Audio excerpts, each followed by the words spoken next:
Hey everybody, thanks for coming back to the KEV Talks podcast, and in particular, this episode 32, The Truth About Nuclear Power, which is part 2 of my conversation with my dad, George Pannell, who's been in nuclear power for about 50 years. And so we get his history, which includes, going from the U.S. Navy submarine service, focused on nuclear power plants there, and then into the civilian sector and the difference between a civilian, which is privately owned, and a government run, and efficiencies that you do or don't lose that way.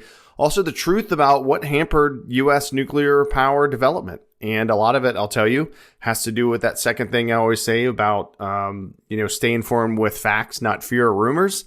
And fear or rumors negatively impacted our growth in the nuclear power industry and allowed other countries to get ahead of us. And so now we're dependent on fossil fuels still. So we talk about that a bit and touch on some of the great work that he's done over his 5 decades in the nuclear power industry. Thanks for being here. Please visit KevTalksPod.com for more information, and let's get into this episode. It's time to lace up, chalk up, get logged in, and get locked on to the KEV Talks podcast. By way of enlightening guest interviews and solo episodes with me, your host, Kevin Pannell, I will share people's intriguing stories, industry-leading best practice processes, so that team leaders like you can make progress. Thanks for being here. Please subscribe and share the show, and go to the KevTalksPod.com website for more information. Now, let's get into this episode in 3, 2, 1. You've done your service in the Navy. You've gotten out. You work for Virginia Power, which is awesome. I think this is just a little before I was born still. Niece was born, but now you're at Virginia Power. But before we get into, because you have so much experience in the nuclear industry now, 50 years or so, is to provide both me and the listeners some basics, right? So to start with, can you just touch on, like, what is nuclear power? When we hear that term, what does that mean? Yeah, let me explain it in the way kind of differentiate. First of all electric power is generated the same way in terms of when you heat water to make steam. Okay. Mm-hmm. So the biggest difference is if you're burning coal or burning anything, you have a big building full of tubes. The flame, whatever the source is, gas, coal, is inside this big building. There's a bunch of tubes that run up and down the walls of the building. They heat the water, turn it to steam, goes to the turbine, makes electricity. You pump the water back through the tubes again to make steam again, and so on. So the difference between that and a nuclear reactor is it's a different heat source. It doesn't burn anything. Fission is a process where you split atoms, and you do it at such a high rate that the rods in the core that have uranium pellets in them generate heat. Okay. So you pump water through that core. It goes in the bottom, picks up maybe 60 degrees from the bottom to the top, goes to what we call steam generators, which is like a big tea kettle. So the primary coolant that goes through the core is inside the tubes. Okay. On the outside of the tubes is clean water that's boiled to steam that goes to the turbine, that turns the turbine, that makes electricity. So all electricity, except for hydro plants, is generated by making steam, run it through a turbine, and you take, after that goes through the turbine, it's condensed. That's why you need a river or lake, a cooling tower. It's condensed back into liquid water and pumped back so it can be reheated again. And you have some losses, and you have little systems that make up for it, but that's basically the cycle. And the cooling towers are what typically in people's mind a nuclear plant looks, right? Those big concrete structures, right? Hyperbolic towers. Well, okay. Some of that's driven by local area issues for the environment, especially over the last few years. So they forced utilities to build towers, even though they might be sitting right next to a river or a lake. So you need that water to, the condenser is the device where the steam that goes through the turbine exhausts into that box. And it's a bunch of tubes that the cooling water runs through. So it could be river water, could be lake water, could be cooling tower water. It then Okay. turns the steam back into liquid, so the pumps can pump it back to the steam generator, whatever's generating the steam, back to the boiler that's got the flame in it created by coal or gas, or back to the steam generators in a nuclear plant to be boiled again and make steam. And so it's a closed cycle either way. So and Just, the stuff coming out of that is vapor, not smoke, right? If you see anything coming out of a nuclear plant, it's not you smoke. mean It's not a smokestack. like a cooling tower? Yeah. It's a cloud. It's Right. it's cold. It's highly moisturized air comes out the top of the cooling tower, and it hits cold air. And it Right. makes a cloud. It's Gotcha. not radioactive. It's not anything. It's not smoke. There's Like not they bad show air on or anything TV. coming No, out. Right. it's not smoke. Now, So yeah. what's the So difference between that and a coal or a gas plant then? well, nothing Nothing. except for the heat source. Gotcha. They have to cool the condenser the same way, turn the steam back into liquid, pump it back to where the flame is, so it can heat it back up to steam. So they might have a cooling tower. They might use a river directly. They might use a lake, whatever. Something else. Works the same way. So Gotcha. the heat cycle was the same. It's just a matter of what generates the heat. Now the big difference is there's no combustion process with a nuclear reactor. So that's a completely closed loop. So the water goes through the bottom of the core, comes out, gains about 60 degrees, go to the steam generators. There's multiple steam generators. Gives up some of that heat to the water on the outside of the tubes, which makes steam. Then it comes back to the bottom of the reactor, goes through there. So there's no combustion products going out of a nuclear power plant. Gotcha. Zero. Whereas a place that burns stuff, there's stuff going out the top of that 3 or 4 story building where the flame is. It's constantly, right? It's a combustion process. Yeah. Right. You've seen the big stacks that coal and whatever plant burns stuff. Right. Well, the reason they're so high, again, that's environmental regulation. The higher you can put the stack, the more dispersion you get. So better for the environment, right? So right. And so you don't see any stacks. The cooling tower is not a stack. Right. There's no exhaust stacks coming out of a nuclear power plant. Which I think is probably a misconception, right? Like, hey, there's just stuff pouring out of there, but it's just clouds. Yeah. Happy little clouds. At TMI, when Walter Cronkite was on TV, they always had the cooling tower behind him. Right. And I know people sitting at home were saying, "Oh, look at that radioactivity." Yeah. It wasn't radioactivity, it's just the cloud. Right. And that's and what year was TMI again? 1979, March 79. So a few years after you got out, and we'll get there in a second. But so there already are. So really, there was directly, immediately more. There's pollution coming out of coal plants and anything else that burns, but not nuclear power plants. No. Right.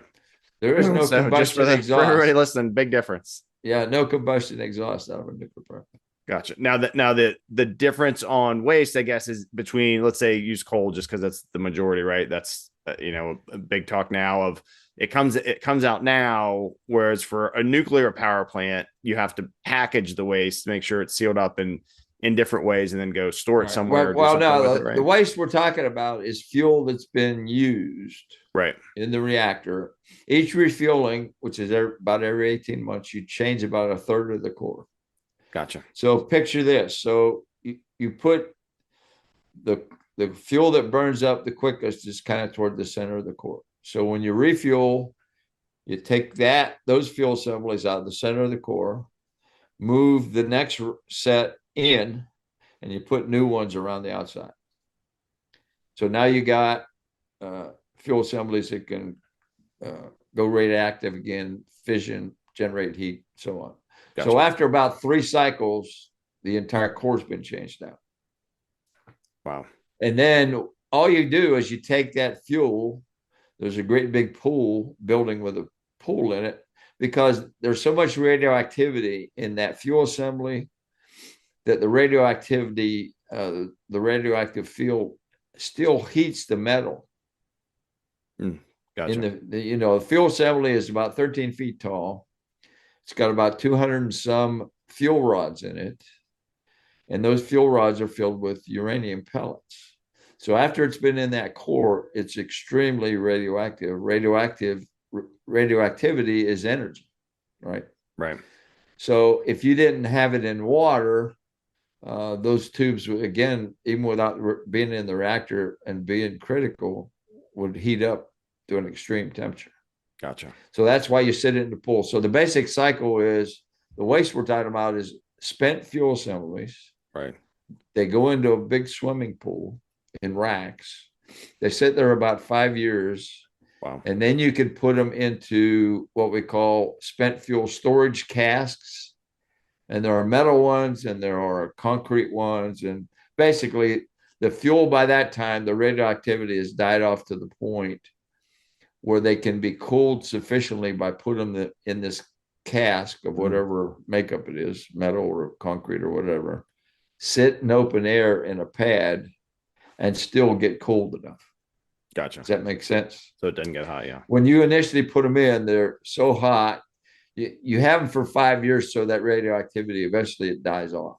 I mean, it's not gone, but it gets down to a point where you can take it out of water, put it in a dry container, and it will still, if the container's designed properly, because the NRC has to approve them, the heat will come out of the container to the air. And the water, and you just sit them on a big concrete pad. And water cools it, and there is no water cooling on no. Once you put it in that, it's dry. You put them in there. No, I mean when they're put in the pool in those racks initially, water itself is able to cool the spent fuel and contain it because it doesn't leak out through the water. Well, and it's radioactive shield. Right. So there's about 40 feet of water over those fuel assemblies. So both the volume, it does get recirculated and it has heat exchangers, but it both cools it and it shields the radioactivity from coming out of the pool. Wow. So you can work around the edge of the pool. No kidding. That's the idea. Yeah. That's pretty amazing. And the way they get it there, so when you take it out of the reactor, there's what they call a transfer tube. So you take a given fuel assembly, and that's all done underwater. You put it in this little fuel transfer device. So you do it vertically, you put it in the device, and you lay it down. It's like a little trolley. Then it goes through that tube over the spent fuel pool. Then they upright it, take the fuel out, put it in the rack, done. Then it sits there. That's how that works. Yep. It's kept underwater all that time. Yeah. Gotcha. Yep. So you mentioned the NRC, and we've talked about DOE.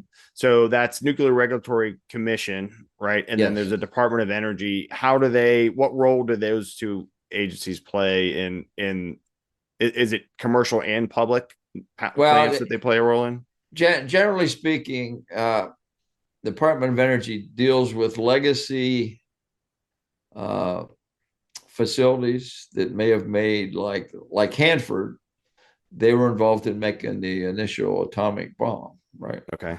So to do that, you need to operate reactors to create certain fission products that go into a bomb. But the process of extracting those fission products is kind of chemically based.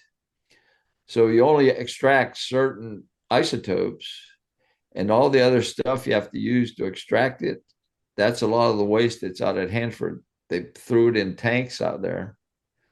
So all that stuff that was used to extract the fission or the isotopes you needed is in tanks, and there's like 56 million gallons of it. Oh, wow. So that's the worry out there. That's why they're trying to get this project I'm working on going. The idea is to capture that stuff in glass so it can't get to the environment. So you capture it in glass, pour it into a stainless steel container, put a lid on the container, and go sit it on a pad somewhere. So I guess what relationship does so when you say Department of Energy is responsible for legacy systems, just in general, the nuclear industry, are they an oversight body, or are they? Well, no, DOE is kind of its own regulator, if you will. And that that causes some initial problems. They have some test reactors, Okay. like the trigger reactor, and those reactors usually don't run at power. The old Hanford ones did to generate the isotopes you need, but they do it for experiments and that sort of stuff. So the reactor just pulses and then it shuts down. It doesn't sit there and generate electricity or anything like that. But a lot of the times, the DOE is its own regulator. Gotcha. And my experience with that is they don't quite operate the same as the commercial business with the NRC oversight. And so you mentioned the NRC again. So what the Regulatory Commission, are they then the body over commercial? Yes. Okay, Well, gotcha. they have jurisdiction over some other things like medical Okay, isotopes, where you have radioactive stuff to treat patients and stuff. gotcha. They regulate that kind of stuff too. So basically, the NRC, when you go to build a nuclear power plant, you present the design to them. Okay, They have to approve the design because you're making the case that if I build this kind of reactor with these safety systems, it's safe to operate this thing. And they give you a license. okay, First of all, they give you a construction permit based on, well, it looks like this is a viable design. So you can start moving dirt, but you're doing it at risk. There's no guaranteeing that they're going to give you an operating license. so they don't approve the whole thing all at once. Well, no, but you Gotcha. got to think about it. That's a risk. Yeah. And when you start moving dirt, you're burning money real fast. Right. So, No kidding. so you're hoping you can get all that design approved and get your tech specs so you can run the place, right? Right. So that's a big deal. So you write what they call a safety analysis report that describes the reactor, what its power level is going to be, uh, all the safety systems, Right. safety injection, containment research spray system, blah, blah, blah. And the whole objective is to show that the reactor design and all the safety systems will adequately protect the environment and the public. Okay. That's the entire goal and genesis of a safety analysis report. So you go back and forth for years. You present the design, they ask questions. Well, what about this? What about that? Well, and it goes on and on. So the worst thing you can do is not have the plant fully designed and then start moving dirt. And then find out down the road when you're burning about $2 million a day, you've got issues. You've got to go back to the NRC. Right. Well, that translates into this is going to take a lot longer than we thought. And you're burning $2 million a day. So that's a big difference in, it sounds like in the nuclear industry, say in IT and healthcare IT, just, generically, when we do projects or programs, right? For us, we can have a general idea, do kind of a basic charter and go, hey, what do you think? Here's what we're pretty sure we're going to do. It'll cost about this much. And then a little bit down the road, we'll do like a full kind of scope document where we get into the details. But it sounds like you're not doing that in nuclear industry. Like you got to know upfront how it's going to work. There's no kind of agile iterative process going on with a nuclear plant. No, right? And so at the end of the process, you finally write what they call final FSAR, we call it final safety analysis report. Okay. Chapter 15, for example, of that report is all the transient analysis that says if we have a steam line break, here's what happens. Here's why the core is still safe. Here's when safety injection activates. And you basically showing that you can keep the core below a certain temperature limit, like 2000 degrees. Gotcha. At the surface of the tubes, fuel tubes, right? Fuel pins. So you go through that. I have a feed water break. That's the line that sends water back to the steam generator to make steam, right? Well, if you lose that, now you're losing part of your heat removal capability. So you got to show that's okay. Then if you have what they call a loss of coolant accident, that means you've analyzed for some pipe in the main coolant, in the main reactor system breaking. Now you got a hole in the main reactor system, and usually the safety analysis argument is the safety injection system can make up for the largest pipe break and still keep the core below a certain temperature. So you have to have like contingency plans built in ahead of time also. Like, well, yeah, but I mean, the basic safety systems have to perform, which didn't happen at TMI. They initially did, but then the operator shut them off. Gotcha. Okay, so you got to get water to that core. Yeah. You got to do that, or you got a big problem like TMI. It's a big problem. So you're basically telling the story as to why the systems you've designed for the worst case event you can postulate, which NRC agrees is probably the worst case event, the core's still okay. Gotcha. That's basically it. I mentioned that because in the project management world, you kind of as needed and some upfront, we did it way more. It's closer to me like when I would do public safety incident planning. Yeah. Right. Sure. We did contingency plan up front. There's a bomb, mass casualty. It's too hot, whatever. Yeah. Probably because of the nature of that business, probably similar to nuclear power of the nature of the business, right? You screw up and people die. Sure. And in the plant verse, say we're putting software in, and not that it can't have impact, especially in healthcare IT, but we don't always vet out a contingency plan way ahead of time. Before go live for sure.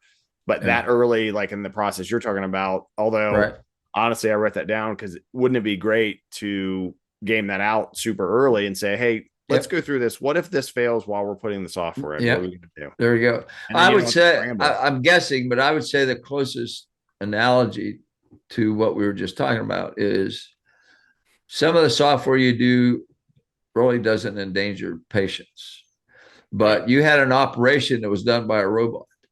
Yeah. Right. So I imagine before the people approved using that machine. It had to go through a lot of same kind of thing. Think about it. So you're going to use this machine to work on people, right? Right. And you're going to run it with software. Now, I don't know who does the FDA do that or who does that, do you think? That certifies the robotic. Like a machine like that. Yeah. Yeah, that's a good question. I'm sure they're in there somewhere. I should ask at work. And for folks listening, I had kidney cancer removed in 2009 I had the robotic surgery, which was pretty amazing. The Da Vinci, so pretty awesome. Shout out, Dr. Hampton, to you. Thanks. Yeah. But see, that's different than the software. Your software you just install at the children's facility that alerts you if a child's being moved. Yeah. Well, that's an important thing, but the child's not going to die because of it. Nothing's going to really happen to people. I mean, it's a good thing to know, but that robot, whole different deal. Yeah. When it's has made an incision and it's inside a person. That's I mean, a little different. An infant intrusion, where basically it's an alarm system for somebody trying to steal a child. It's tough, but yeah, when you're doing that, that's a great point. But yeah, so to try and capture, like I mentioned, kind of all your experience, and we kind of talked about some key points by the decades, and we were talking about the 70s and 3 Mile Island, and touched on some of the things that went wrong there. But want to talk about some of the key things that you've been involved in your 5 decades of that. And in the 70s, one thing that we touched on was a lesson learned, I think, from 3 Mile Island, and just realized there's so many controls and you can't remember all of them. They're all over. They're maybe not in the best place because, hey, look, there's an open spot, put a knob there. And so you and a doctor looked at human factors, right? How do we make this thing? So it's essentially kind of like we've touched on in IT, reverse engineering something, which isn't the optimal way to do it, but you all had to do that for the right reasons. What was can you kind of summarize the process that you all did to enable human factors into a pretty technical layout at a nuclear plant? Well, one of the real serious problems was if you were going to do it, I'll just say properly, you would design that board from the ground up that way, right? So now here we're faced with a board that everybody's been trained on, Right. And right across the room, there were guys operating a reactor at 100% power, same board, and I'm over there going to mess with it. Now, so if you were going to properly apply human factors, you would start from the get-go, right, and put those kind of features in. But we had to retrofit, and we couldn't fix everything. right. I mean, it's just physically impossible. And think all the guys that are running the reactor across the room, because the control boards at North End and Surrey, they're all in one big room. There's no wall separating the control boards. The guys can see one another and they can hear one another and all that stuff. So the guys that were operating Unit 1 were basically going to roll their chairs over there and operate the board that I just messed with. So there was some obvious retraining involved. Right. But the changes weren't that drastic, but that's the best we could do was enhance what was there. Right. We couldn't fix it all. For example, one of the best examples was a safety system, which is important to cooling the reactor, is what we call the auxiliary feed water system. So if the normal feed system that sends water to the steam generator, like I mentioned, to make steam, the auxiliary feed water system is used to get water to the generator to take energy out of the core. You're not worried about making steam anymore. You just need a heat sink because you can blow the steam from the generator to the environment. Okay. So you just need a heat sink. You need a way to suck the heat out of the core. Gotcha. And that's what auxiliary feed water is for. So on the control board, we're all North End has 3 steam generators, AB, Alpha, Bravo, and Charlie. So they have a set of controls for each of those generators that you can use to run those pumps to make sure water gets to each of those generators, right? So the original layout of the board, there was part of the auxiliary feed water system here, and you go down the board a little ways, and there were switches for what we call a flash evaporator, which you could care if that thing fell out of the building. And then below that were some more auxiliary feed water switches. So right in the middle of the auxiliary feed water system were switches for a thing that just makes DI more relevant. Gotcha. Yeah, it's irrelevant. So obviously what we did, and there are 2 electric pumps in the aux feed system and 1 steam driven one. So it's important to know if you got steam line pressure for the steam driven pump, right? Well, that meter was on the vertical board up by where the electrohydraulic control indicators were. Not right in front of you? Gotcha. No. So now, if you go to that board, a steam generator is here on the left. It's the steam-driven pump. That meter is right there. And you can see and it goes A, B, C. The flash evaporator, we moved completely out of the way up to the top of the board. So everything that's grouped there now is all auxiliary feed water. There's nothing in between them. And they're A, Alpha, Bravo, Charlie.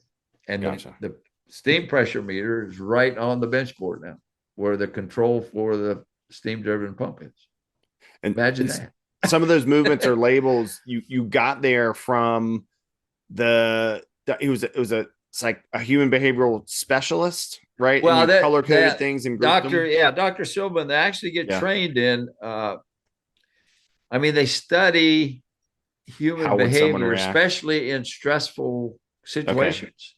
Gotcha. So his experience in applying human factors that he had the expertise in was doing fighter cockpits. Right. Because that's a little stressful, right? So you got to know, you got to know where all the switches are. You got to be able to recognize the difference between them. Yeah. And you're in a kind of a stressful environment when you're trying to shoot somebody. So that was his expertise or his experience, not his expertise. He had never seen a nuclear power plant before. Gotcha. So I taught him in the process of doing this how a nuclear power plant works. And he taught me how to the extent we could enhance things that were already there. Gotcha. We couldn't cut the board down to the base and start over. Right. So we thought of ways to, like auxiliary feed water. That definitely was a benefit. Right. It was easier to understand where the switches are and they were all organized properly and so on and so forth.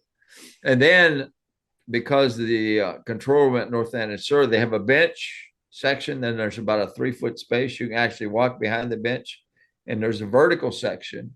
Wow. And the basic layout is most of the controls are on the bench, like for starting pumps and that sort of stuff. And the indicators for systems, pressure, temperature, flows, are on the vertical board. So the way the board was built, there are a set of controls that are kind of grouped like for the primary coolant system. That got the reactor coolant pump switches and a lot of other switches related to the primary system, the water that's involved with the reactor. Gotcha. And then on the vertical board, there's pressurizer level. That's the device that pressurizes the system to 2,235 pounds. There's other flow in the reactor coolant system. And so what we did in those cases is we shaded that area that encompassed all the switches related to the reactor coolant system and did the same thing on the vertical board. So right now, all switches that are associated with primary coolant are surrounded by gray. That whole area is like a gray. However, the story about, we need a space to put a switch. Yeah. When you go through that process, you find what Gene referred to as nested controls. In other words, it's a gadget in there, it doesn't belong there. Gotcha. So sure enough, in the reactor coolant system, there was, if you look at the board right now, there's highlighted switches that say this has nothing to do with the primary coolant system. They know what it does, but it stands out now. It's not like varied because the board's all one color and you it was the key to that basically visual cues, visual color groupings, and visual like labels that just make it obvious. These are for this, and all these colors do the same thing. Yeah. So we went around the board. So there's a section that has reactor coolant, and then a vertical section with indicators associated with that. Then you move to your right, it's the balance of plant stuff, the steam generator stuff, levels, pressures, steam flow, feed pump controls, same thing. So you highlight that, and there's a set of indicators on the vertical board associated with the steam part of the plant. Gotcha. So we did the same thing. So we were, and what we didn't want to do, I've seen some recent pictures. I think they screwed it up. We put subtle colors in, so that thing didn't look like grandma's quilt, right? So we might have done a dark gray for primary coolant and a lighter gray or some shade of that for the balance of plant stuff. And we differentiated whether it was secondary plant stuff from primary. We put a black border around the primary stuff. Okay. So it not only had a slightly different color, it had a border around it. Whereas the steam plant, we didn't put a border. I saw some recent pictures of the North Atlantic control board, and I think the primary coolant system is bright blue or something now. Gotcha. So big. To me, it doesn't look right. I'm sure it differentiates, but we didn't want to make it look like grandma's quilt. Right. Did that work good. Well, the hardest thing we had to do, the NRC insisted on, I think I mentioned it to you yesterday, was install a lamp test feature, which meant you had to have a way, say once a shift, to verify all the lamps for indicators that indicated safety system performance, whether it was valve position or pump status or whatever, and turn those lights on and verify the bulbs are working.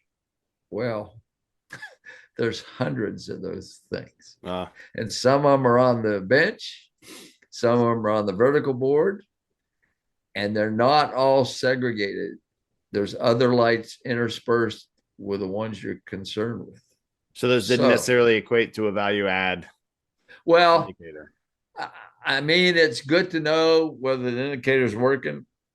But what that meant to us was I had to go into every, remember, we had tested the plant, verified all the control systems.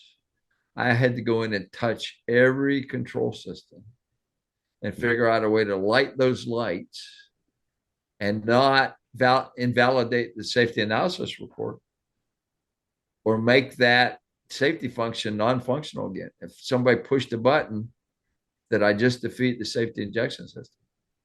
Because if a pump were running, for example, in our nomenclature, when a pump's running, the red bulb's on. There's 3 bulbs: red, amber, green. Well, when that pump's running, I had to turn on the other 2 bulbs without tripping the breaker, causing a fault somewhere, defeating the functionality of the safety injection system, whatever. So imagine that task. So I guess, does that equate to kind of a regulatory body or someone just adding undue overhead? Yes. Gotcha. I'm trying. I mean, in summary, but think about the timing. Okay, so here's 3 Mile Island. Right. There's all these reports that say there's human factors issues with the board. You're not in a position to fight arm wrestle with it. Right. So think of the condition in North End of 2. At the time when 3 Mile Island happened, we had already been through hot functional testing. That means what that test is, you heat the primary up, but use reactor coolant pump energy to take it up to temperature. The core isn't in yet. It's not working. But you can make enough steam to actually run the main turbine for about 5 minutes. There's enough heat capacity there, right? Gotcha. So that's hot functional test. You're testing, getting the system up to temperature, actually making steam, spinning the turbine up, all that stuff. Okay. So once you're through that, and the NRC agrees that your testing is adequate, you're ready to load fuel. Oh. So that's where we were. So I wasn't about to argue. Right. Yeah. And neither was management at Virginia Power. Said, George, for now, we'll just have to fix this. We'll just have to make it work. And guess what? This was the first. So I really wasn't too worried because it was the first time the NRC had seen an in-place upgraded control board. Oh, wow. So I figured if we did enough to impress them, right, it'd be fine. Which is a great point. Which it was. Between, the way you just said it, other folks, I follow Jocko. Basically, sometimes you get orders, you get guidance, you get whatever that you just know right off the bat it's not going to be helpful. But you also know, team, we have to do this. So we're going to do it well. And we're going to do it to the best of our ability. Well, the other bad thing they did is on the board of what they call manual auto control stations. What they are it gives you a way, say you want to control a steam valve that releases steam to the environment. So that controller has got a little meter on it. Okay. And it's got push buttons. And so the operators learn that when the indicator, that little meter goes up, that means the valve is opening. So if that valve is opening, they know what the valve is. It's releasing steam to the atmosphere, which should bring the pressure in the steam generator down, right? So the NRC insisted that meter had to mirror what the end product was supposed to be. In other words, they wanted the meter to go down to indicate you're lowering steam pressure. Now, if that didn't screw up the operators' minds, we fortunately we had enough near misses. That one I did try to argue about. Yeah, say they know what this valve is doing. They know what the end result's going to be. You shouldn't. And well, that was another one we lost for a while, but then we came back and had a few near misses. And kind of told them we really need to put these back. Yeah, we need to put these back the way they were, and they didn't argue with us. Right. so that one again, you had to bite the bullet and say, okay, I hope we don't do anything too bad, but this is really going to mess with the mind of the operators because they knew exactly. They've been trained for hours and hours and hours, knew the plant backwards and forwards and what that valve was doing. Yeah, and they knew what the signal meant. The signal going up meant the signal going to the valve was making the valve go open. Right. Which it resulted in the steam pressure going down because they were dumping steam to the atmosphere. Yeah. I mean, I was just saying another good example of you do it and how you and your team decided, you know what, this is the time we have to give that feedback up the chain of command. Yeah. Oh yeah. and not be worried about doing it because it's not just helping you all. Like, it's going to help them once they realize, like, hey, this is actually screwing things up. It's making it less think safe. about, again, if you keep in sight the overall goal, it's reactor safety, right? Yeah.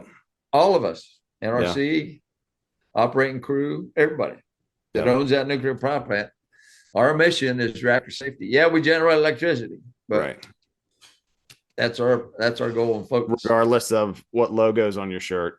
It's the same thing. I mean, and that's similar, I've run into, which is good. And it's hard to do, whether you're a team member or team leader or whatever, is tell the executive or the governing body that gave you this guidance. And imagine then after 3 Mile Island, right? And the media is going crazy and they want overcorrection and this and that. But even in projects, to say, you know what, boss, sponsor, business owner, whomever, we talked about it. We can probably do it, but here's how much more it's going to cost in time or money or mistakes to that point, or it's going to actually not increase the safety. It sounds like decrease the safety, right? Which that's right. It's easy. I think it's easier for folks after, because it happens now, right? Now it's shootings. Before it was planes into buildings, and it was hurricanes. Like, it's an overcorrection by all this stuff, do all these things. Well, I always read, there's always good write-ups and summaries on catastrophic events like the Challenger. I don't know if you remember the Challenger. Yep. That blew up, right? Yeah, I was watching that. So here's this meeting, and it's an unusual day in Florida, but it's cold. And the engineers are telling the people that want to launch this thing, the O-rings are too cold. You should not fire up this rocket. The O-rings are too hard. They won't seal like they ought to seal.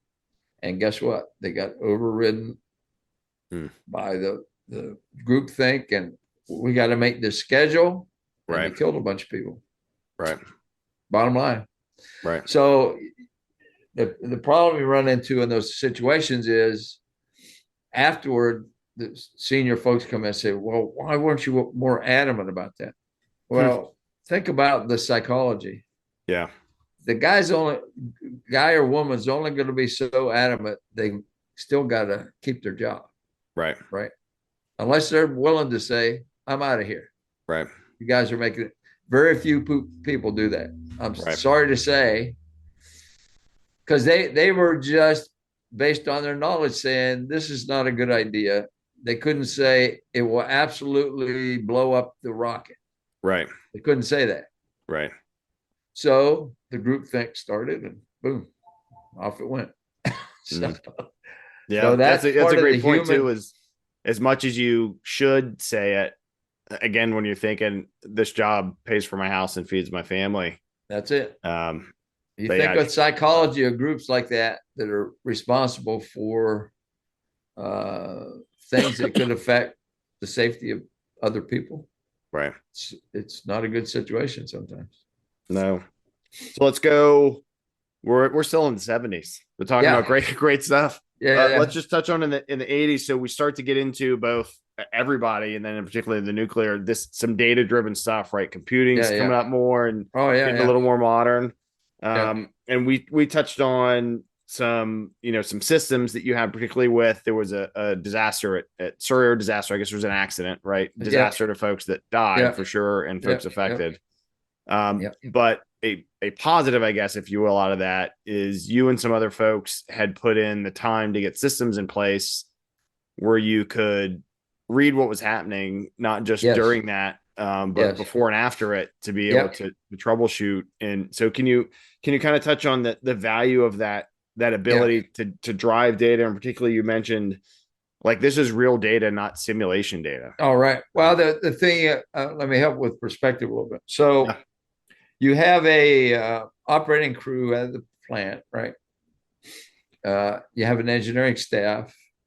And then for off normal events, you have a corporate emergency response team, right? And also NRC has a corporate emergency response team. Right. So if there's an event at the plant, we man our corporate emergency response, they man theirs, and the system that we put together because of TMI sent data to the NRC too, so they could see real-time plant conditions. Okay.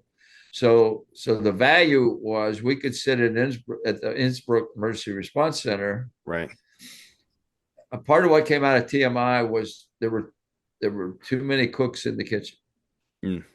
The crew's trying to save the reactor, and there's people telling them this and telling them that, and more experts show up, blah, blah, blah. Right. So part of the concept that came out of the write-ups about that accident was we need a better way to be able to see what's going on in the plant, but not drive the operating crew crazy. That's great. Yeah. Interfere with what they're trying to do. They're Right. busy enough without folks poking their nose in there that think they know what they're doing. Right. So we could literally sit in the Innsbruck Technical Emergency Center. And I was the advisor at that time to the VP of Nuclear Operations, Mr. Stewart. And I had all the technical guys under me, engineering, health physics, all those sort of folks. So we could sit there, and because of the system we put together, we could tell what was going on in the plant. We could see what was happening. We could see if they were cooling the reactor down okay and all that sort of stuff. And we didn't have to bug the control room. Right. The only reason we would bug the control room was if we thought we saw something abnormal. An example of that at Surrey, not so much. We got the report about the fire suppression systems and all that, but that's not monitored on the computer. That's just something that happened in the plant. Gotcha. But at North Anna, when we had the tube rupture in July of '87, again, they had to cool the reactor down. And the system you use to cool it down is what they call the residual heat removal system. It's just a little cooling loop, if you will, with heat exchangers that pump water through the reactor. The heat exchangers are cooled by component cooling water. So you're sucking heat out of the reactor with a different source of water. Gotcha. Basically. But to put that system in service, there's one suction line with 2 series valves in it. And then the discharge of the system is 2 lines going to 2 different loops. So if you can picture, the North Anna reactors have 3 loops. So 2 of the discharge lines go to, say, Alpha and Bravo loop. The suction line, say, comes from Charlie loop. And that suction line has 2 series valves in it.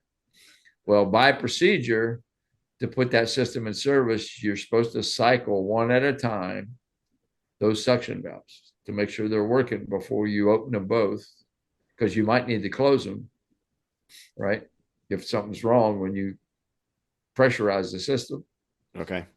And so we were watching, and we saw one of the valves cycle. They're 1700, 01 and 02, I think it's the valve numbers. Anyway, they cycled one, and all of a sudden we saw flow in the RHR system. We never saw the other valve cycle. Mm. So Mr. Stewart gets on the phone. Huh. He's got the procedure right in front of him, right? Yeah. Hey, we didn't see you guys, because the NRC's watching all this, right? We didn't see you guys cycle that valve. Oh, God, we should have told you guys that valve has a broken limit switch. It's been that way for a while. We need to fix it. Hmm. Well, first of all, Mr. Stewart wasn't real happy about that, I bet. but he said, okay, I got you. Just as long as we follow procedure. Yeah. That's good.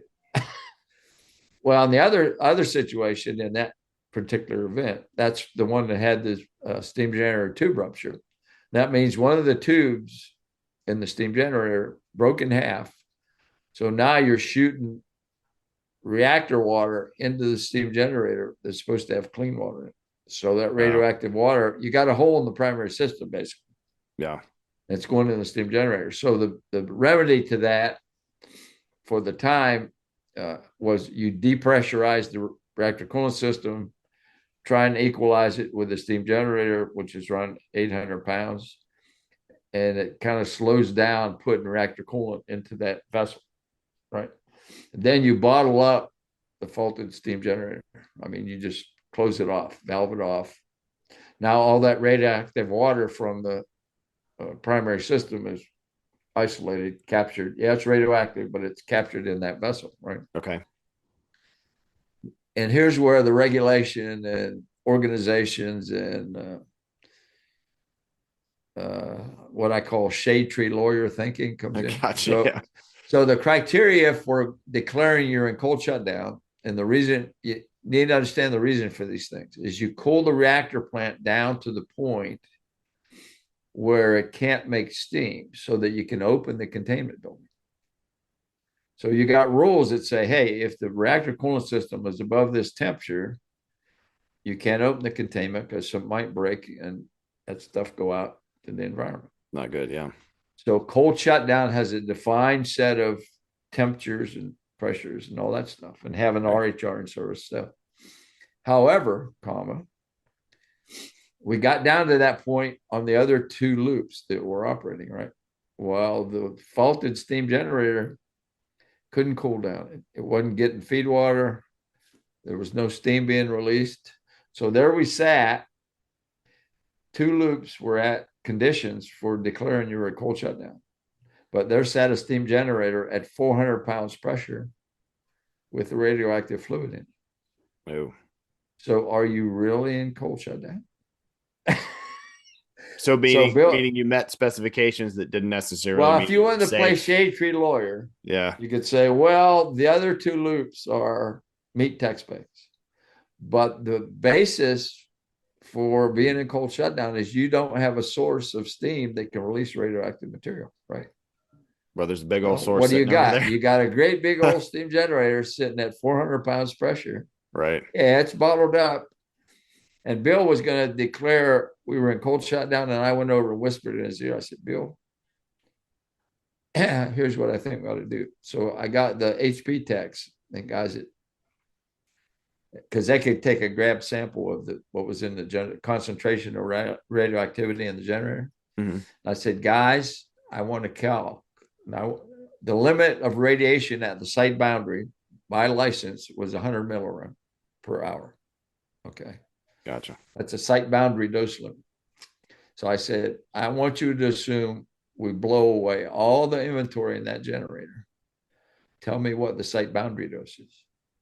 They did that calc. They came back and says, I think we're okay, George. It's like 50 MR. I said, no. Then I went back over to Mr. Stewart and said, okay. It was not the time to play shade tree lawyer.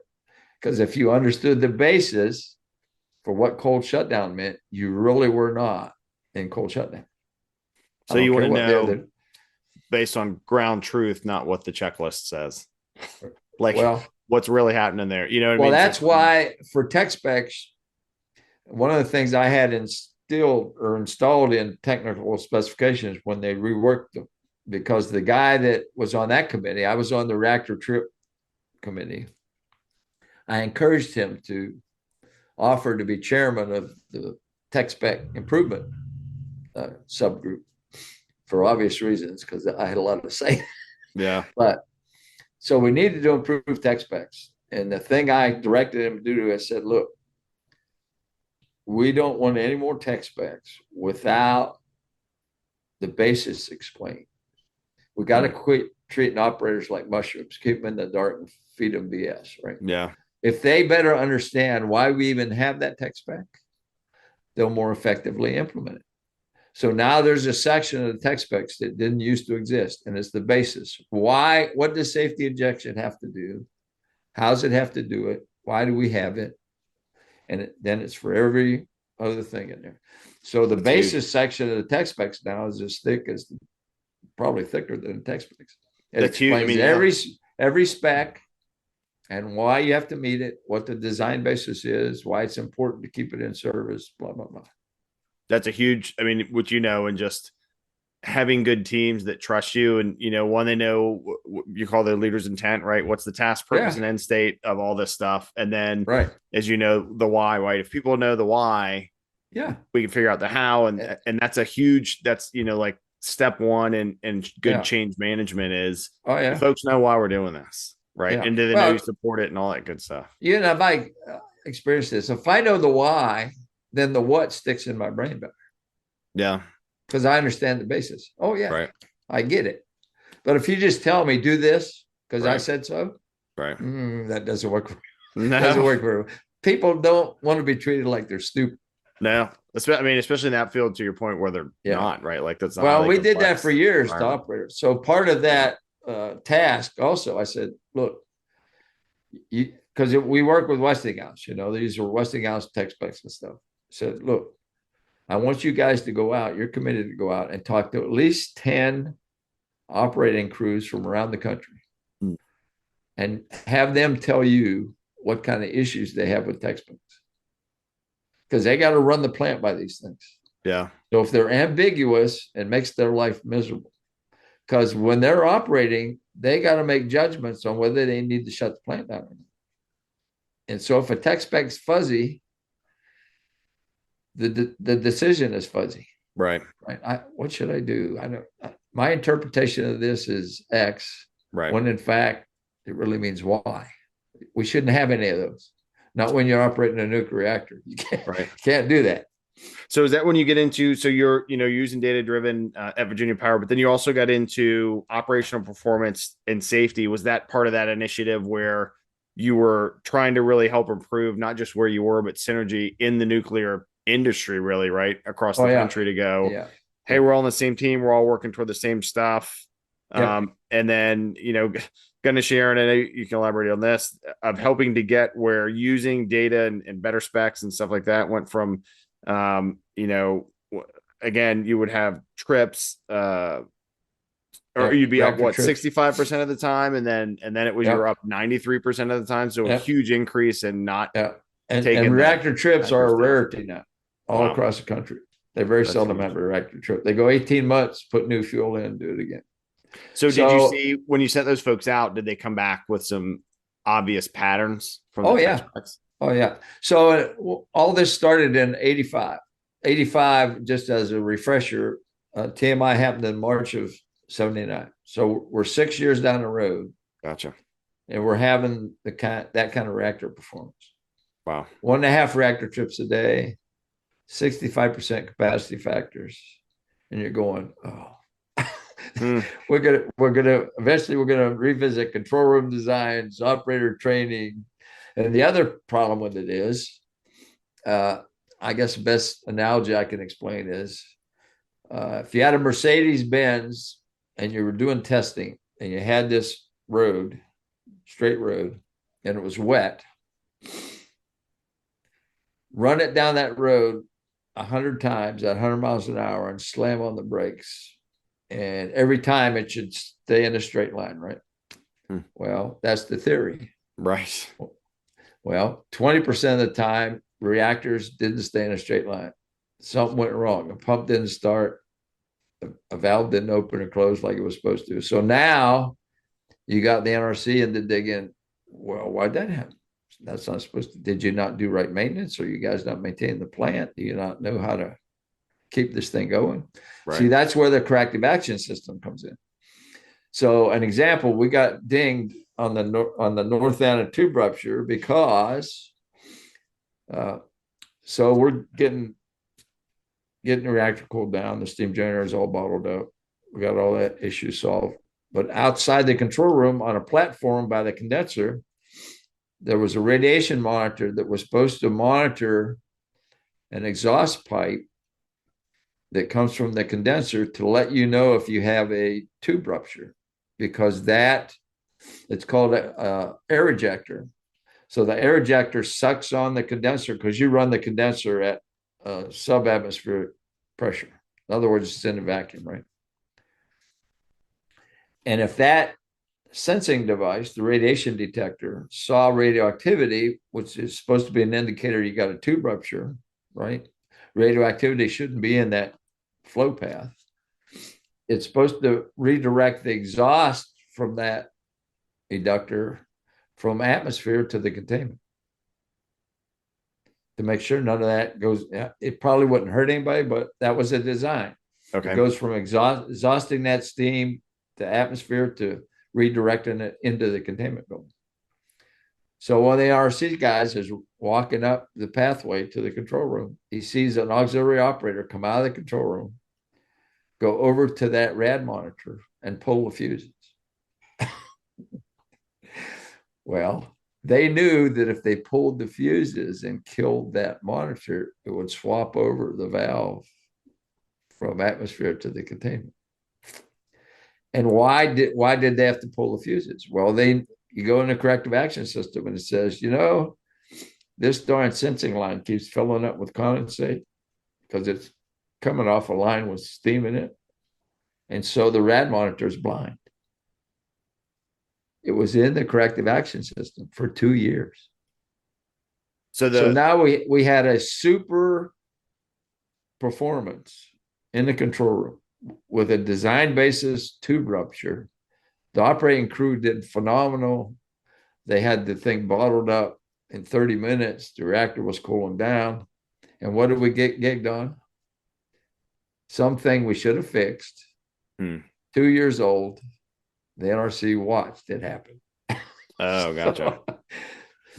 So that's one of those things says, well, this isn't important. It's just a rad monitor and it just detects the first radioactivity in that pipe and makes sure it gets redirected into the containment building. Well, the culture development says, well, that's not really important, is it? It's just a little radioactivity. That's not the point. Right. It's designed to automatically redirect that stuff in a containment building, and you guys let it go for 2 years. And then you got busted. Not acceptable. Right. Not acceptable. So anyway, 85, 6 years after TMI, we're having all these problems. So I actually volunteered. We were in a meeting in Atlanta, and we're sitting around the table, and there's all these utility representatives. I was one. I was a director at the time at Virginia Power. Had responsibility for both Surrey and North Anna and the Independent Safety Engineering Group. And people were arguing about whether we needed to fix the problem. Wow. When I came in that room, knowing what I knew, I said, I don't even understand why we're arguing about this. We need to fix the problem. Right. This is unacceptable performance. It's unsafe.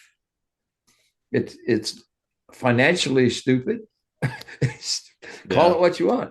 A lot of different reasons. So I said, I'll tell you what, I'll volunteer to be the chairman of a group working with Westinghouse to fix this. That's nice. How I became the chairman.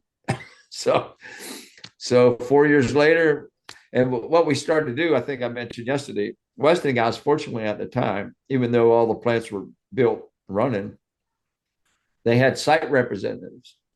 And they had a rather crude computer-based reporting system. So the guys every morning could kind of give plant status and send it into Pittsburgh. It was kind of a way for them to be back and forth.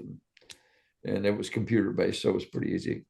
So then IMPO, an organization was formed after 3 Mile Island. Again, it comes back to the human performance aspect of things. They developed this human performance evaluation system. And what it was is a bunch of forms asking certain questions to get a sense of how people do things, what they're thinking at the time. Like behavioral questions? Yeah, that sort of stuff. So we converted that form into a reactor trip report. Wow. And we got it to every Westinghouse rep at every power plant. Nice. Said, if they have a reactor trip, you can't skip anything. You got to fill this form out. I don't care how painful you think it is. How many reactor coolant pumps were running? Did they trip it manually or did it trip by itself? What were the plant conditions at the time? Did all the equipment work properly? Blah, blah, blah. So we just started to accumulate these things. Oh, gotcha. And say, okay, what are we seeing here? We're having all these trips. What's the culprits, right? The other thing we did is every time you had a plant event like that, a reactor trip, you had to send a licensee event report to NRC. Oh, wow. And explain why you think the reactor trip, what you had to fix, blah, blah, blah, so you could go back online. So we reviewed about like 500 of those things. And was that old school, like paper copy reviews? Yep.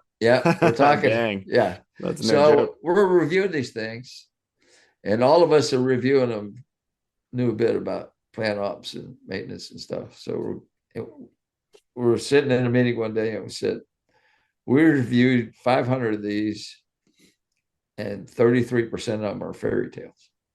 Wow. So folks made up something. They Pencil up in thought, it. yeah, I think I know the problem. Here's what we're doing about it. We need to get this sucker. It doesn't say that in the form, but we need to get this sucker back online. Yeah. So 33% of those were kind of bogus information because we were operations driven. We got to get this sucker running again. We didn't really care if we understood why we got in that condition in the first place. Was that operations meaning financially? Oh, yeah. You're losing money and we not got to making money generate, when it's man. off. We got to generate. You're losing 500 or 750,000 a day. Okay. Wow. So there, right there is a cultural problem. Right. Yeah. Yeah. We know it's important to generate. Yeah. But you can't, the thing that you didn't find out was the root cause of why that happened. So guess what? It's lurking in the weeds again to bite you in the butt again. Right.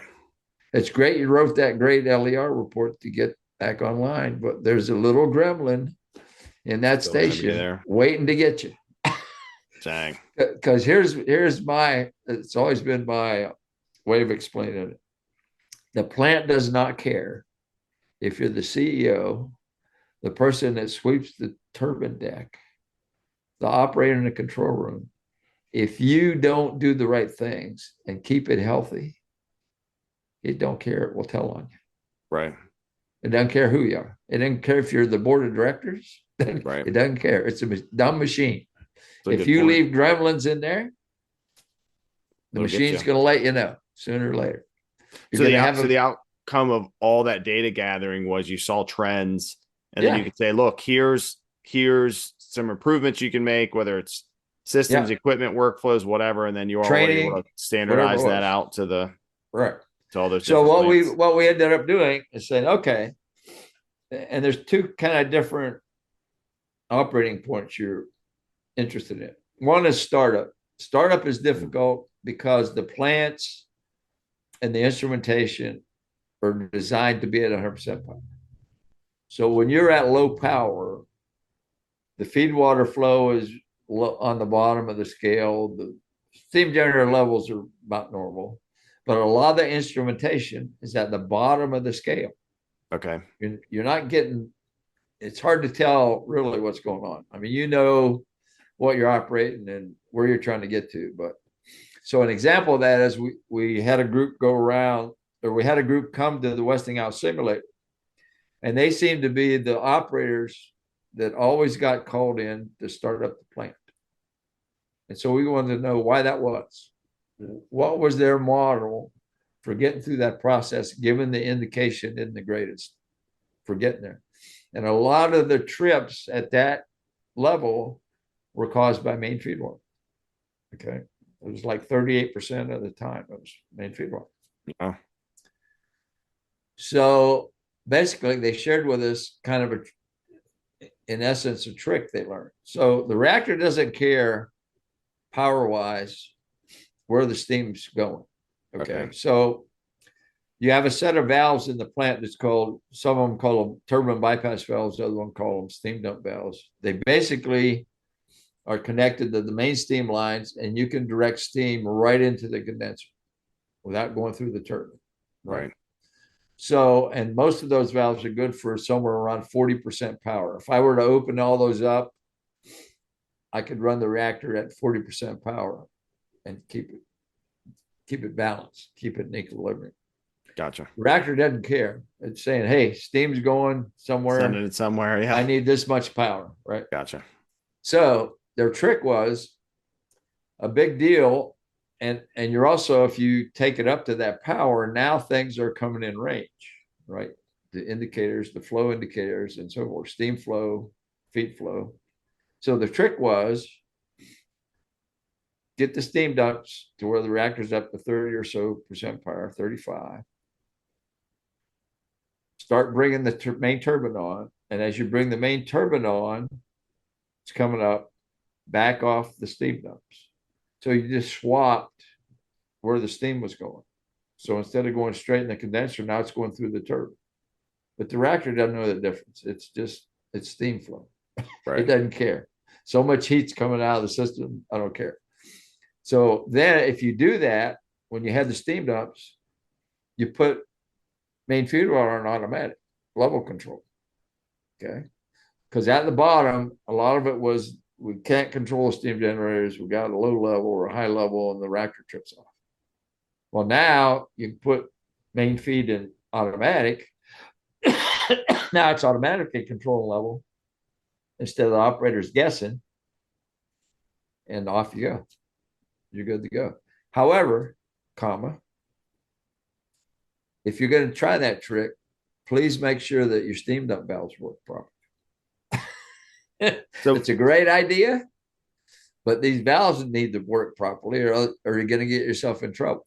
So as someone that certainly doesn't know at all how the plant works and kind of understood what you just said, you all saw a trend, right? Yeah. And said this thing keeps happening 30% of the time that causes us to trip. And then what was it that you gave? Was it a change in the procedure that then could help reduce that? Well, it was kind of a change in how you did startup. Okay, and this, gotcha. It was credible because this was coming from folks that did this all the time. It wasn't coming from a bunch of engineers that now retire. Wasn't theory. One coming from management. So this is coming from guys that do this all the time. They're called in the middle of the night to get the dang plant online because they know how to do it better than anybody else. Right. So we produce a report, and operators would go, "Yeah, that sounds like a good idea."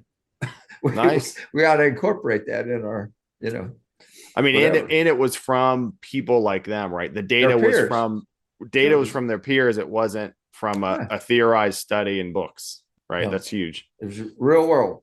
Right. I mean, it's it's similar to like, not to dog on, but the project management, institute and the body of knowledge, basically the giant book that is the basis for like your PMP certification. Right. Right. It's got some practical stuff in there. Right. And it's got a lot of stuff that nobody uses. Right. Yeah. That I've rarely seen. The benefit of it is, say you're going to start a project management office or you're new in project management, the theories and and some of the tools, it's good to say, hey, we're going to base our structure off these kind of things. Yeah. Yep. And then you get to the real world and realize here's about the 30% of that you actually need. Yeah. From people in the field, right? The real bottom line to that is that you don't think you don't know as much as you think you know. Yeah. Don't be afraid to ask other people. Yeah. Great point. Don't be afraid to ask. Don't let your ego get in the way of real knowledge. Great point. So that's what we implemented the whole thing. Most of the reports we put out were not coming from an ivory tower. For example, another one, it was less percentage, but the electro-hydraulic control system is just a big cabinet with electronics in it, controls 3,000-pound hydraulic fluid that operates the big valves that control the turbine. Either shut it off completely or control the speed up. Right. Gotcha. So they were having issues maybe in the cabinet, and they would send a technician in there with inadequate training and an out-of-date tech manual. Oh no. Well, you may as well play Russian roulette and put 6 bullets in the gun because it's one of those gremlins that's going to get you. The plant doesn't care. Right. If you go do stupid things, it could be the CEO going in there and it's going to bite you anyway. It doesn't care. Sounds like another leadership kind of correction too. Oh yeah. But see, that's been the hardest thing in my experience in all these years, Kev, is the people side of things. And getting people out of the group think mode. Right. Just look, we know you're important. We know you're a smart person, but guess what? There's other smart people out there too. Yeah. And they got stuff you might need to know. Good point. So do not run a meeting and discourage them from talking. Right. That's the key. Yeah. Put your damn ego. Well, I had this problem up at the WTP project because it's been going on so long, they get in a rut, right? So usually what happens initially, till I started fussing at them, was the loudest guy in the room always won. Yeah. Because he intimidated his peers and the DOE people. So he or she always won because they were the loudest and they talked the most. Right. So they didn't get the information they needed. Mm. That's fine. You can run a meeting that way, but it doesn't work out well usually. No. And eventually those folks hopefully get rooted out anyway. And it's like, So in 4 years, to sum it up, in 4 years, we turned the entire industry around because eventually we were doing so well and figuring this stuff out. We were initially just the Westinghouse units, the Babcock and Wilcox, combustion engineering, and GE joined us.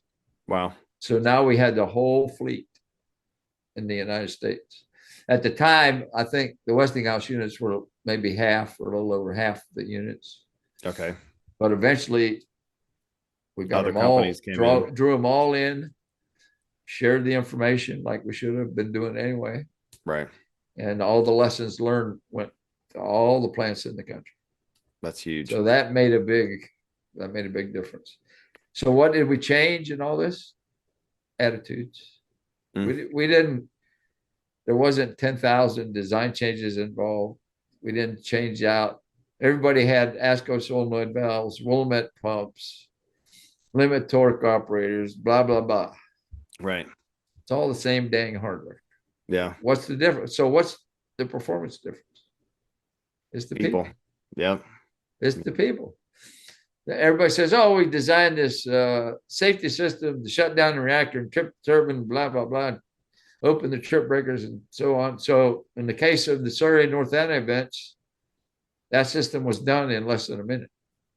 Yeah, tripped the reactor, shut down the turbine, did what it's supposed to do. And guess what?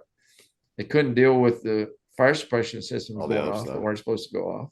Right. Couldn't deal with the pipe rupture in the people that were hurt in the turbine building. Right. So what's the difference?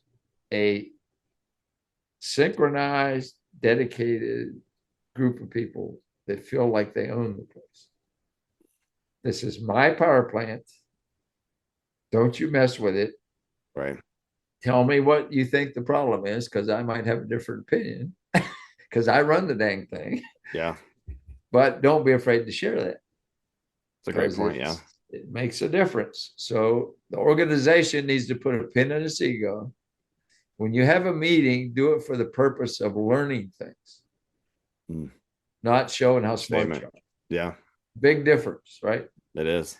Big difference to the environment in the room, who participates, whether they're scared to participate or not.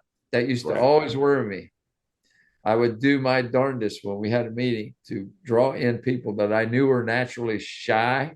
Right. We were good if we were just clowning around in my group and doing stuff, but you got them in a room with a bunch of execs and me, and they just clammed up. Right. And you've run into that. So it's up to the leader to create an environment that alleviates that. Now they're always still going to be shy. Sure. They got stuff up here you need to know. Right. They just do. Right. They're doing different stuff than you. If you're trying to figure out, well, how do we make the office more efficient? I'm sure they may not know how the reactor works, but they can sure help you make the office more efficient. Because here's what I do every day, and I think this stuff we're doing here is dumb. Yeah. We shouldn't be doing that. Oh, I didn't know that. Yeah. I'm glad you told me. Right. That feedback. Feedback's good. I'm afraid still to this day, the intimidation factor in leadership is still too prevalent. Mm-hmm. I don't know if you've run across it still, but the loudest person in the room isn't always right. The one that always talks the most isn't always right. Right. And they need to learn that. If they don't learn that, they're not going to have an effective organization. Just not going to happen. Yep. Yeah. I'm human nature. Right. I've definitely seen it. I'm lucky nowadays, honestly, that the leaders kind of talk the least, which is great. Yeah. And are open to a lot of stuff. We talked about it, and something, similarly, I try and model, honestly, is other than getting the meeting started and facilitating it. Right. Really the team builds the plan, and I make sure to support them to make it happen. Yeah. Right. That's really my job, not to it's do a team that for them. It's a 100%. Team to get something done. Right. Yep. And Absolutely. you got to use it, especially the complex stuff you do. Yeah. Everybody's got to make it work because this doing that network stuff and all the stuff you guys do is not easy. Yeah. And, So and talking you about before of, the difference of it, instead of it's my plant, like, hey, these are my patients. This is my hospital. This that's is it. right. Which is not the guy in the network closet or gal, Yeah. has a different perspective than the person that's putting the bandages Right. on, that's doing this, and Oh yeah. all of it goes together to mesh, similar to your point, sweeping the floor, doing the controls, Doesn't writing the matter. executive policies, whatever. It all has to go together and Yeah. has to be treated, different, but equally, right. They affect Yeah. things, Oh in yeah. different ways. Yeah. But Well, this may sound sappy, but another way I would express it is, hey, we're taking care of children. yeah, 100%. We got to get Yeah, this done, that was, yeah, pretty proud. and we got Honestly, to make it work right. yeah, absolutely. The Yeah, so that's a huge difference. So many, I think, lessons that people can apply, whether they're in nuclear power or not, to what you just Doesn't talked about matter. of changing Yep. culture and people. Yep. And just to touch on, just because we're a bit over an hour, I think I'm going to do a part one and part two, honestly, which is Okay. great. But to that, so in the 2000s, it seems like largely between the 2000s and now, 2020s, it's a lot moving toward digital, planning for digital controls, Yep. those kind of things, Yep. and Yep. updated and improvised tech specs. Um, Well, we and call them they're improved from the old stuff. They're not improved. improvised. Gotcha. Yeah, they're improved. Yeah. So for to do that, is it really, especially a bit in the 90s, but really in 2000s, that digital world, everything going Yep.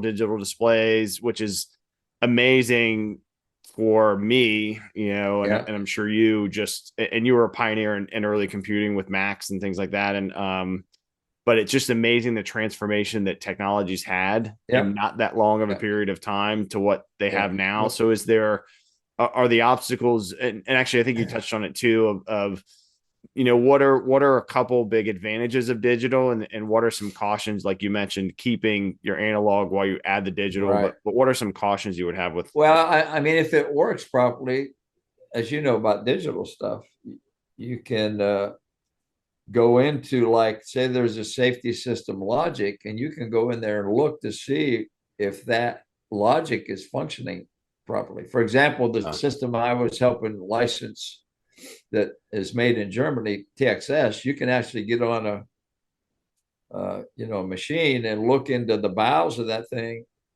For some reason, we're getting an alarm from the, say, safety injection system. You can go in there and look to see where the logic's faulty. Well, you can't do that with an old yeah analog system. You more just can't do it. precise Yeah. troubleshooting and things? And I'm here to tell you, the NRC is very nervous about total, they still are, Digital. computer control. Is that a Mine lot was from kind of just, infrastructure protection standpoint and hacking, and I mean, that well, there's some legitimacy hacking there, it a seems. bit, but again, it's the whole focus is reactor safety, right? Right. What if this thing doesn't do the functions that you say are supposed to work in the safety analysis? Mm, right. Because you can't test it the same way, right?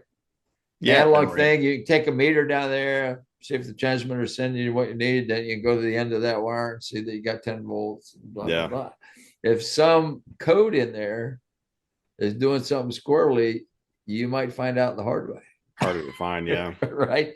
So a big deal in digital is the quality assurance aspect of managing that software, just like the robot we talked about, right? Right. How did you assure that the code you wrote will do under varying conditions now? For Right. example, if you're running the plant, I think I mentioned it yesterday, and you lose offsite power, what does the plant do? How does it behave? And then it comes back. Sometimes that causes more problems than when it goes away. Yeah. Because things start back up, they re-energize. So what happens to the computer system? Is it, have you got all of it on a UPS, uninterruptible power system, and so it just stays on?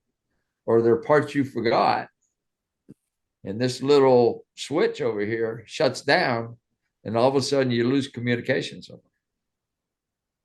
So you got to go through that thing with a fine-tooth comb. How do you manage the quality assurance of the software? And architecturally, How have you set this thing up? Are there any single point failures in this thing that could bring the whole world crashing down around your ears? And you got a nuclear reactor to take care of. That's why I'm kind of inclined to say, okay, the systems I put in are just for display, which works great. Now you're going to be able to go on a screen and say, I want to start the main feed water pump. You hit touch screen, boom, pump starts, right? And that's, I think it's great. I've been trying to push utilities in that direction. Yeah. But I'm kind of like the NRC, I guess now, to go full bore and not have a backup. It's there anyway, because I can implement the digital on top of it.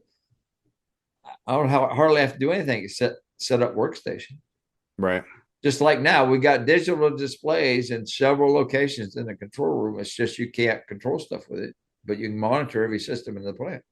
Well, now I can touch a button on a screen and get some action in the plant. Right. But what if it doesn't happen?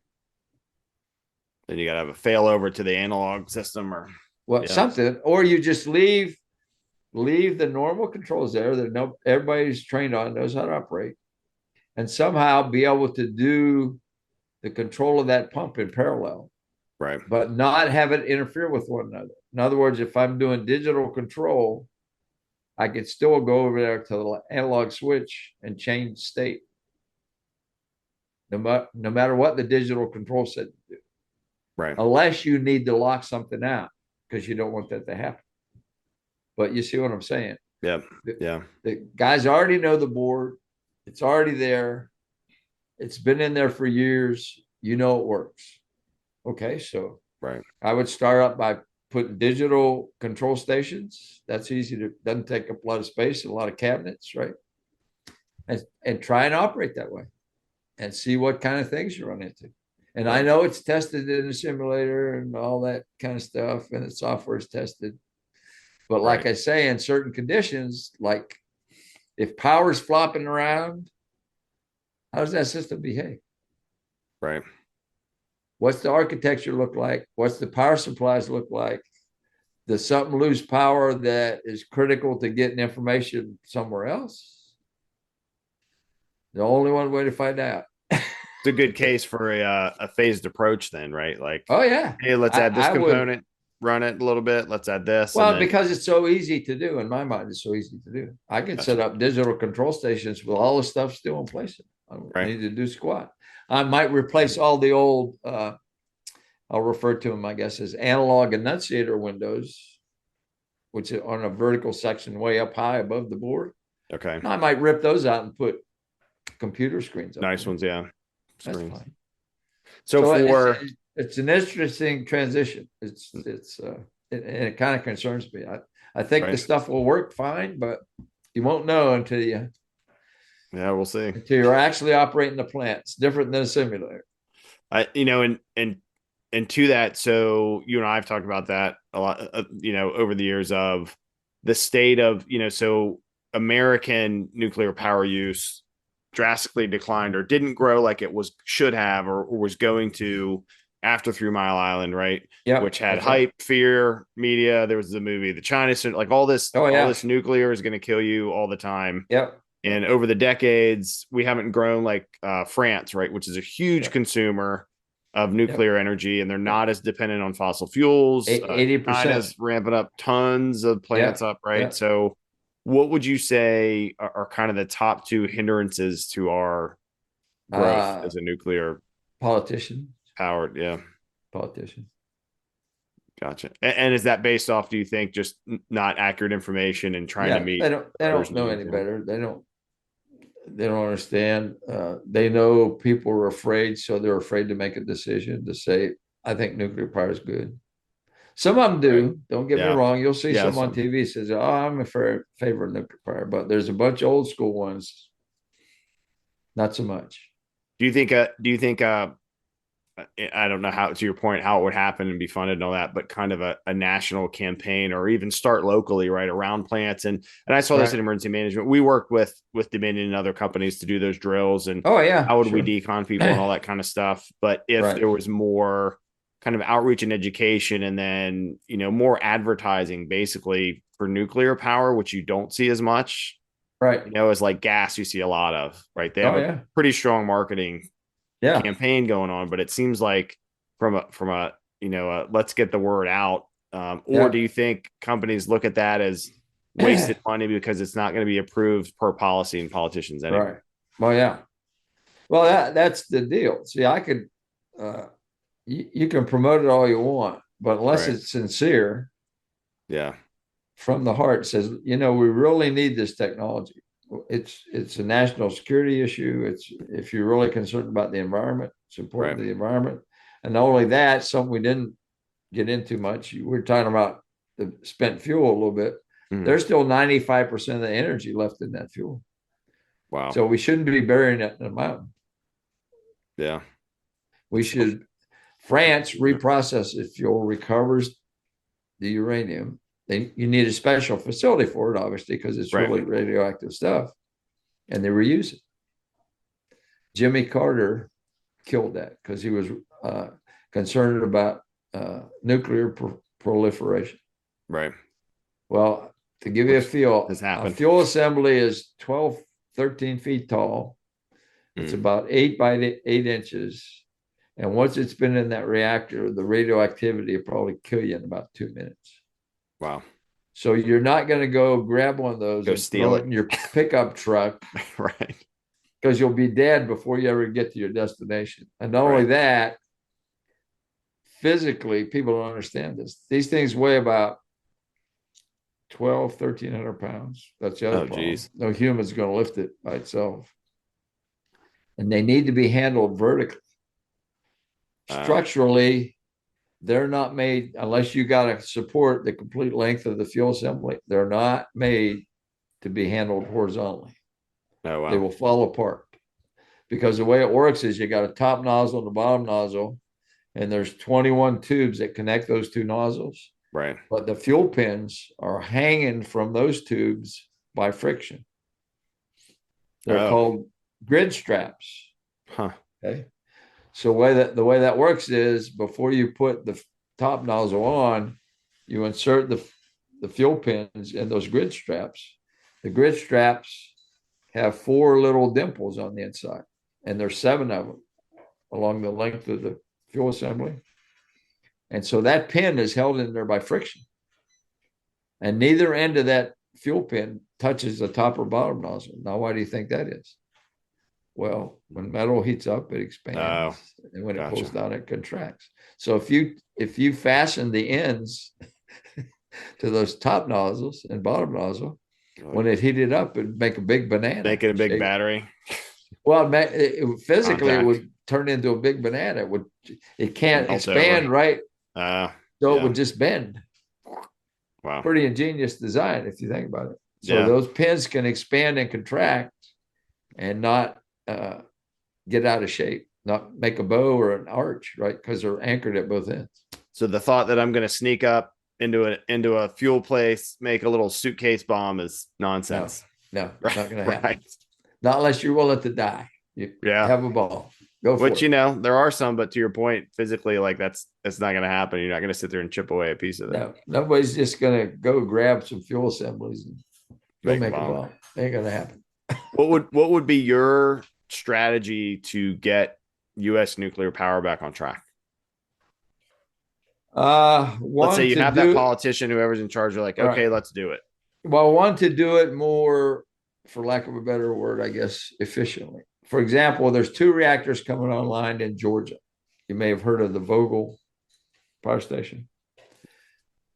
But it's clear to me they didn't apply the lessons learned in terms of building. The most costly part of doing this process is construction.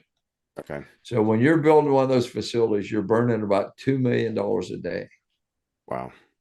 $2 million a day or more. Right. I might be a little low on that number. So if you don't have the design done,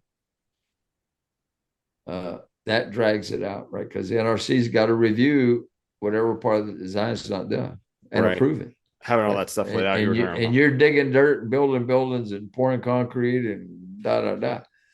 So the Vogel plant is cost now, I think it'll end up costing twice what they projected. And Wow. you're talking billions of dollars here, billions. And it took probably at least twice as long as they projected it would take to get it in service. That's what we used to do in the 70s and 80s. Oh, So what did we learn? gotcha. So you got to wonder, well, what in the world were they doing? They know how we used to do it. And I will submit to you that all the design wasn't done. They were in the middle of doing stuff.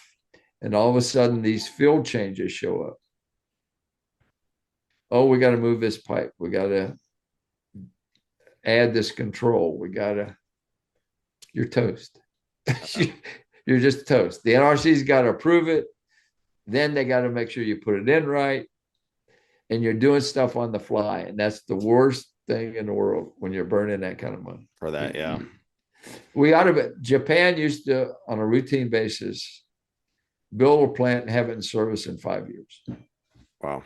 Like clockwork. You could almost set your watch to it. Why? Because Six Sigma and efficiencies, all their stuff. Well, if they had a certain plant design and they wanted more of those, they just made 6 more. They didn't screw around with the design because I want it better, different. This way or that way. Does it still work, generate steam and make power? Yeah. Okay. Build another one, just like this one. Gotcha. First of all, we know how to do this one now. We've done one. So the next one ought to be a little better, right? Then the next one, we don't do that here. We refuse. So their standardization made it easier. And I mean, that is the, was it Toyota or Motorola that did the Six Sigma, right? And that performance improvement, how do we become more efficient? Right. And I'd imagine when you have the same template, but you're like, hey, tweak this just a little, and then, okay, keep going, but using the same plan and folks, the same teams, or, what I mean? That knowledge is transferred and those efficiencies. So would you then look at, short of having folks mail you papers, maybe a digital survey this time, but look at like, okay, what are we doing across the country? How are we getting them ready? How do we build it? Are we using similar templates or the same so that we can put them in and kind of standardize the process across the industry? That's it. Yeah. That's the way it needs to be done. Or it's just not cost effective. Yeah. Look at the money it costs. The only reason I think George Pannell didn't go bankrupt is because they have deep pockets. They got a bunch of other units running. The cost of those plants is doubled. Wow. And we're talking going from, I don't know, 9 or 10 billion to 13, 14, 15 billion. I don't know what the number is now. And there's no mandate like, from the DOE or NRC to say like, hey, everyone has to build it this way because it's privately funded, right? Like, Nope. Well, the theory on the new plants was they're all standard design. To me, that means the design is totally done. Totally. Right. Every control circuit, every building layout, every system. It's go run this pipe. It goes a certain place, certain run. Everything is done. Gotcha. So I just take the drawings and say, okay, we need to build this building this way with this stuff in it. And here's how it goes together. We need to build this building this way. Well, probably the thing that drew it out was they got a license for a standard plant, but the digital control system really wasn't done yet. So they sold the concept. Right. Here's how our digital control system is planned to work, but they didn't have all the details done. Exactly how, the architecture I talked about and how am I going to lay this out? How am I going to make sure it doesn't have single point failures, blah, blah, blah, wasn't really done. Pays to know what you're building and how. Well, you got to know. Yeah. Or the money, it's just, it goes up so fast, you lose control of the project. That's what happened. Well, they were doing the same thing in South Carolina, VC Summer. A couple companies went bankrupt. The ratepayers in South Carolina are on the hook for $9 billion. and they got no power plant. Dang. That's how bad. That's how sideways it can go. Which I So would they're on imagine, the hook. in addition to hype and fear and all that stuff, financial people that have felt the financial impact are Yeah, cautioned to be like, yeah, let's try this again yeah. after they lost all that money. Well, the ratepayers, they were told, said, if you just pay, we want to put some new nuclear power plants in the state. If you just pay this much extra on your bill, it will cover it. Well, the project was mismanaged. They paid that extra on their bill, and now the state's in the whole $9 billion with no power plant. Jeez. It's that's the reality of it. Right. So at least the Vogel project, they had enough backers and deep pockets, I guess, that they were determined they were going to get done almost. And there was a lot of fussing at them for the cost and schedule, but they were determined they were going to put those suckers online, and now they're going online, but at double the cost, and probably took twice as long to build them as it should have. Wow. That was the Achilles heel of the entire nuclear industry early on. Cost way too much. We're not putting them online when we should.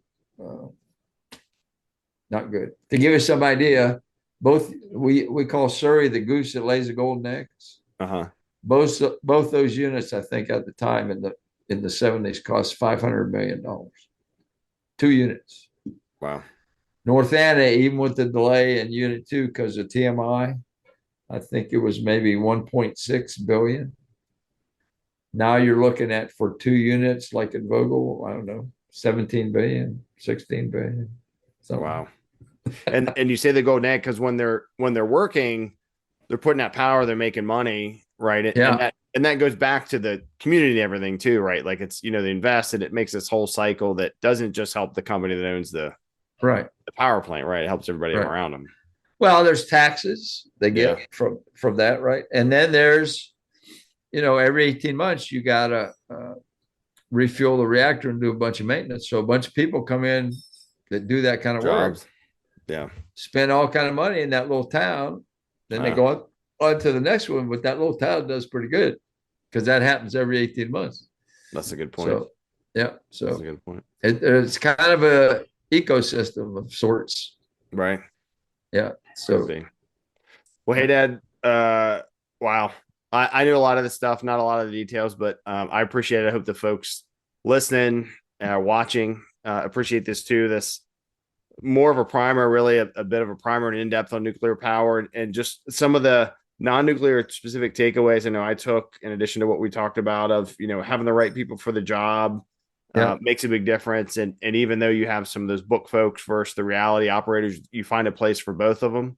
Yep. Or all of them, and it's not just what you're doing, but that why that's huge for everybody on your team, right? Feel like they own it and making a big deal. And you mentioned when we talked before, asking what, why, and why being, is it okay that we do this? Not just like, why are we doing this? Yeah.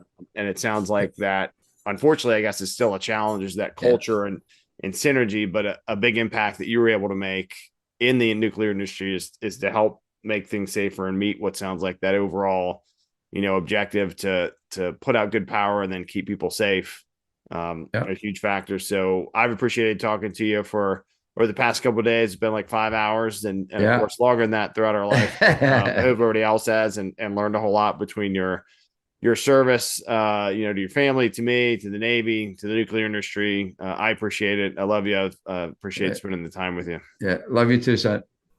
Thanks again, everybody, for staying to the end. I hope you enjoyed this window into the nuclear power industry in the United States and learned how plants work, a bit about what it's going to take for us to catch up and move forward of other countries, let alone just to be maybe less dependent on other countries for oil and fossil fuels and things, because we can use nuclear power and it's pretty safe, actually. It's just hasn't gotten good coverage or good press over the years for a long time, but I think we need to re-pursue it. I was glad I pursued this discussion with my father. It was very good to talk to him. I hope you all enjoyed it as well. Please visit kevtalkspod.com for more information and to listen to the first part of this, where we hear about my dad growing up in the steel town of Aliquippa, Pennsylvania, and then moving into the United States Navy and the subservice, where he got into the nuclear power industry. And just visit the site, leave a review. That'd be very helpful on Apple and Spotify. I appreciate your time. I hope this is helpful. Got more great guests coming up, and I look forward to sharing their stories and some solo episodes about best practice processes with you all. And remember to have that plan to keep your teams aligned, stay informed with facts, not fear or rumors, and get involved so you can make a difference. Godspeed, y'all.